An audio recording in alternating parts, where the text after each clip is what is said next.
Now, besides sparking an international outcry, Israel's assault on the aid ships to Gaza has also stirred anger in the country that's usually its closest ally. Protesters in the U.S. Capitol have taken to the streets to denounce the Israeli government's actions.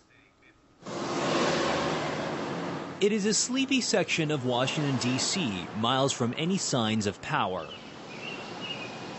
One of the many crossroads where comfort usually intersects with a little apathy. I would say that the vast majority of Americans are really not that informed about foreign affairs in general.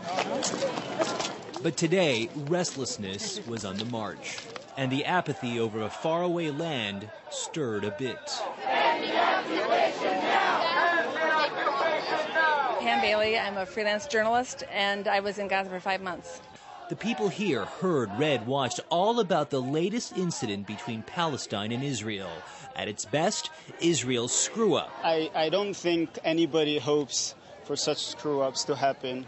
At worst, it was a cold-blooded massacre of people whose only crime was trying to extend aid and solidarity to a blockaded people. Long live Palestine! Long live Palestine! And here, the mix of Palestinian sympathizers, Israel's critics, and human rights watchdogs clamored, demanding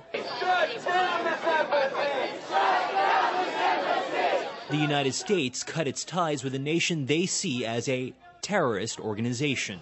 So there's no question about who's to blame. The Israeli ships in the middle of the international waters, in other words, on the high seas, boarded other people's ships, and they rappelled down ropes. They shot from helicopters onto those boats. Halfway through, a moment of silence.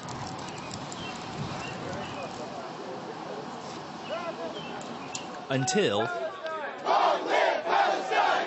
The latest incident, the one that ignited such anger, is simply the last straw and a wake-up call to a people usually too far removed from the reality that is the Middle East conflict.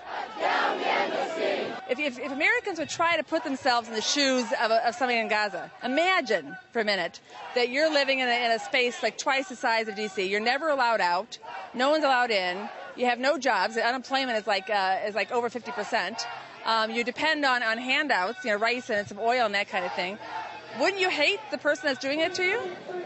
The doors were closed at the Israeli embassy on an American holiday. No one to really lend an ear. But that doesn't mean the people here weren't heard. If there's a bright lining to this very dark cloud, is maybe, just maybe, finally people will sit up and take notice. Cedric Moon, RT, Washington, D.C.